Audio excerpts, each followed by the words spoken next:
you are lying in a hospital bed. Your body is weak and can no longer function on its own. Your pain is indescribable. Would you rather die? Euthanasia may be your answer. Today, I will be speaking about euthanasia, its moral issues, and the laws that follow it.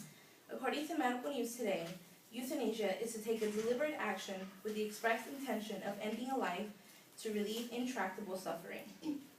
It is also known as a mercy killing or assisted suicide.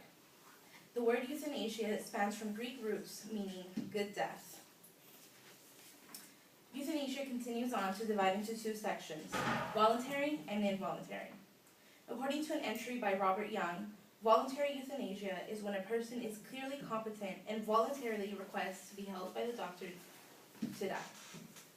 Involuntary euthanasia is when a person is not competent enough and no one else is authorized to make the decision.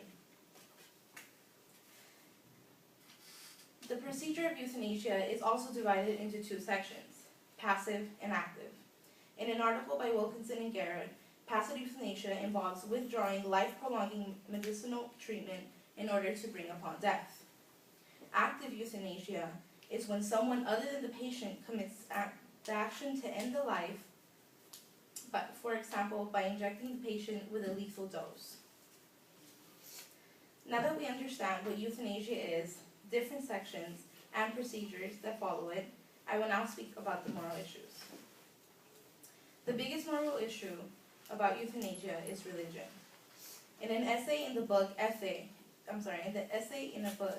Euthanasia, the moral issue, one of the writers, Koop, makes a comparison between Auschwitz and euthanasia, saying that it would be the next step if legalized. He goes on to say that non-Christians and non-Jewish people are unable to make this type of decision. Because suicide is a sin in Christianity and Judaism, any form of euthanasia is outlawed. In the same book, another writer with similar thoughts, Coleman, expresses that the pain endured while suffering brings you one step closer to God and takes part in the suffering that he had to go through. Issues that are non-religious that follow it is that it is difficult to make a decision about euthanasia for yourself or for a loved one because emotions will cloud the thoughts to make the right moral decision. I've now talked about the definition, moral issues, and now I will discuss the laws. The laws vary upon state and country. In the journal by Gerald A. LaRue, he informs that in Canada, euthanasia is against the law and can result in a 14-year imprisonment for doctors that practice it. He also informs that active voluntary euthanasia and doctor-assisted suicide are illegal in every country throughout the world except Colombia.